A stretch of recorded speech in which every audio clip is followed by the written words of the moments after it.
What's up, world? Your boy Gangsta Pat, man. And man, I had hold on, man, hold on. I had to respond, man. I had to respond, bro. I couldn't let it slide. I had to respond, bro. Mm. Me get a little that in my system, man. Uh, man. It's cool to see them OG chop it up like that. But what I got to say is strictly for Lil Jon. This ain't got nothing to do with power. Nothing at all to do with power, man. This for Lil Jon. Lil Jon, we had a meeting at So Def back in, I want to say 93, 94. Y'all had an artist named Black. I don't know, something Black or Black. You know what I'm saying? I can't remember his name exactly, but I know it was something Black. It had Black in it. You was looking for people to write music for him. You know what I'm saying? I didn't get a chance to meet Black, but you showed me some pictures of him and shit. But at the time, I had Deadly Verses with me. The EP, I hadn't even finished the whole album. I just had about 5 songs. I remember letting you hear that. I let you hear Sex, Money, and Murder, some of that. I had album shit, and I had underground Memphis shit, because at that time, Memphis underground wasn't really popular like it is now. You see what I'm saying?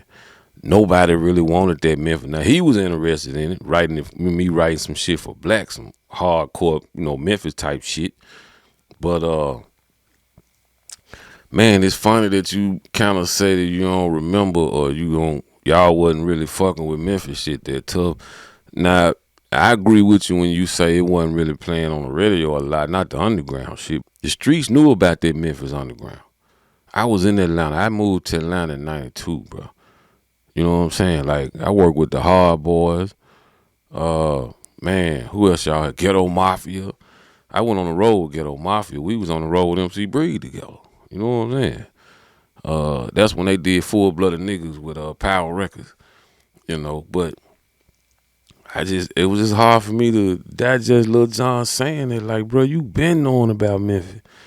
You used to work with Jazzy Faye. Then Jazzy Faye worked with you on some of their early shit. Like, and the thing too, I'm gonna tell you something, man. Jazzy did a song with Baby D called it Gangsta Walk. Remember that? I called Jazz and asked him about that. It's probably why he don't fuck with me today, because he probably got offended. Because I called him and questioned, what's over there? You know what I'm saying? He was like, oh, it ain't the same Gangsta Walk as y'all talking about it. Something like that he told me. And I was like, okay.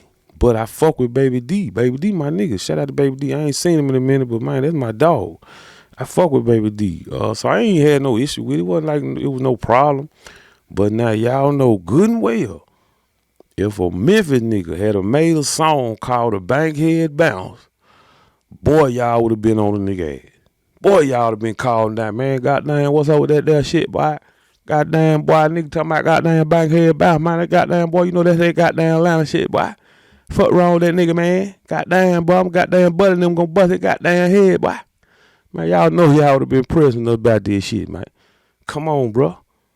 Be for real. Lil Jon, come on, bro, You been knowing about that Memphis shit. You know what I'm saying? But I give credit to 3 6 Mafia. They really took it to a very high level and made people really respect it. Other people did good underground. Daily Versus did good for me. Squeaky did good. Zerk did good. Shit. Tom Ski Mad did good. Hell. That shit go all the way back to Criminal, man. Skinny Pimp really, you know what I'm saying? Really like man, what he got going on with it, with people sampling his music. I mean, that damn near make him the voice of funk music. You know what I'm saying? They love Memphis shit. So, Skinny was probably like one of the first guys to really just kill it with their tongue twist. And I think the villain was kind of right there too. I was tongue twisting, but not like them guys. Those guys were a lot better than I was. So, you know what I'm saying? I wasn't trying to compete with them on this shit. They got that. But before Skinny and the villain, you had this dude named Cody Mack. Man, Cody Mack had us flipping shit probably back in during the time when DOC was, you know what I'm saying, bumping. That was me and Rod were flipping. And Fat Tony used to hate that shit. He didn't like it. So Reds didn't really like that shit either. You know, a lot of them used to encourage me not to really put a lot of this shit in my shit. So, you know, back then when you cutting the album, somebody else paying for it, you kind of got to go along with what they want. You know what I'm saying? You don't really have the freedom like as if you was paying for it. So by Paul and them being independent, they had a lot of freedom to do whatever they want to do. And that Memphis sound would have had to been broken by an independent group. There wasn't no labels interested in that shit back then. I was shopping nigga shit all over the ATL, bro, back in them days, them early days when the Memphis underground scene really started to come about. And nobody want to hear that shit back. Niggas had to keep pushing that shit underground. Wasn't no labels interested in that shit. I'm going to tell you when labels really start fucking with that sound is when Easy really kind of pushed Bone forward with that shit. That's when they, as far as, you know, the slow down Southern style Twisted. Now, you had Twist or Do or Die somewhere up in there. That shit was bumping too. But like Bone don't really push that shit to a high level. Then 3 6 Mafia came along and pushed that shit to a high level. My shit was somewhere up in between there, but I just didn't have the marketing and promotion that them guys had. No label has ever promoted me or made me priority. I always had to promote my own shit. So, of course, I didn't do mixtapes either. You know, I just felt like mixtapes were for the DJs. Leave that to the DJs. And what happened, a lot of rappers started doing mixtapes, and they cut a lot of DJs out. So the DJs, instead of making their own money and staying independent, they started taking money from the labels, and then that fucked the independent game up. Now it's hard to get an independent record played because the labels got the DJs so spoiled because ain't nobody buying their mixtapes like they would because rappers making mixtapes. So y'all may have got a little money, but you hurt the game at the same time because you took the power out the local DJ's hand who was breaking them records for us, you know.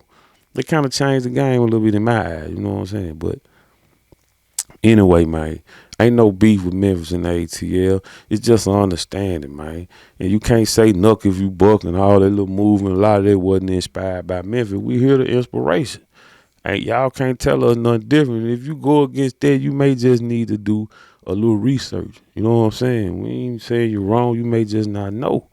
But a lot of that's Memphis influence. Now, Atlanta had their underground scene. Y'all had your Kilo Ali's, your Raheem the Dream, your man, who else? Man, y'all had the Hard Boy, like I said, Ghetto Mafia earlier. Shit, man, y'all had all kind of flavors of groups. Y'all had a variety of sound. You know, y'all still had people doing kind of like the Miami bass sound.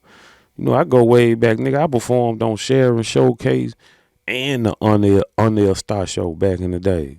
So you know I know Atlanta history like the back of my hand, bro. I fuck with a lot of them niggas. I was in Atlanta with MC Breed. You know what I'm saying? So back when he was doing Ain't No Future, nigga, I was on the road with him when he was doing a lot of that shit. When he came out with the 20 Below album, and then he came out with the New Breed album, when Warren G was producing that shit, and he had Tupac on the motherfucker. You know, I was around Breed doing a lot of that. You know what I'm saying? So, you know, R.I.P. rest in heaven, Breed, man. You know, man, I miss my dog, bro. That was my dog. That he really the first one to take me under his wing and show me a lot of shit in this rap industry. As far as being on the road, dealing with these labels, and Breed taught me a lot of shit. He learned a lot of shit too. You know what I'm saying? So as he learned, he was showing me shit. So that was like a big brother to me. And shout out to Alpha Breed too. That's my dog. Pimping ass Alpha Breed. That's my nigga there.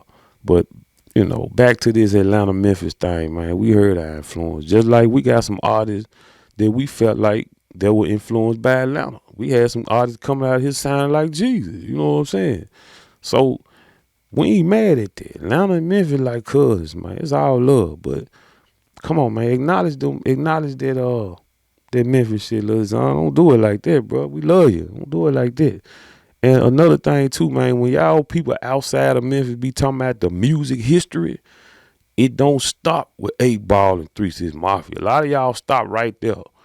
You know what I'm saying? It go back further than that, homie. You leaving out Zerk, you leaving out Squeaky, you leaving out SMK. You know what I'm saying? You leaving out Gangsta Pat, man. Y'all be Tom Ski, man. It's a lot of folks y'all be leaving out when y'all talk about this Memphis history, man.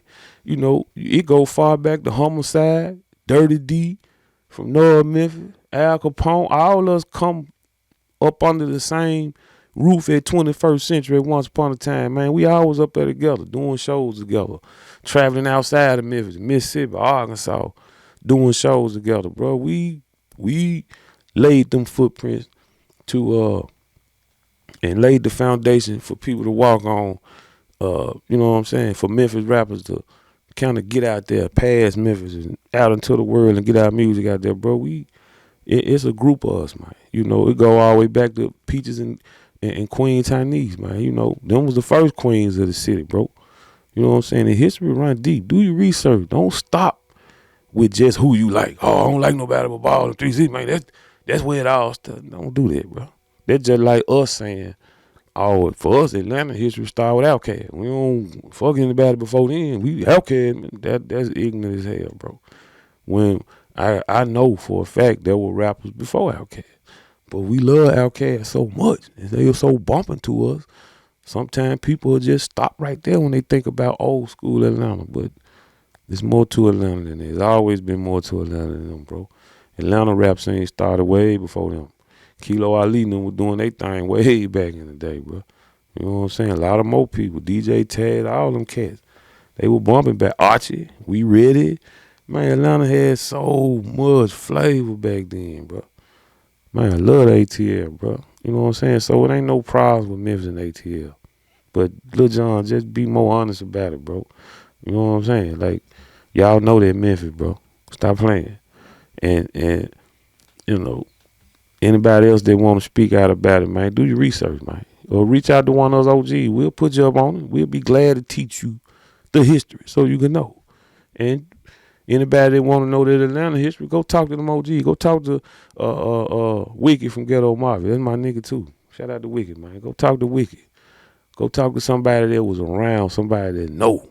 Go talk to Raheem the Dream, man. Shout out to Raheem, man. Go talk to somebody, them DJ Taz. Shout out to Taz, bro. Talk to them OGs. They'll tell you, you know. But I'm out, man. I'm finna finish my bottle, man. I'll get back with y'all later. Holla.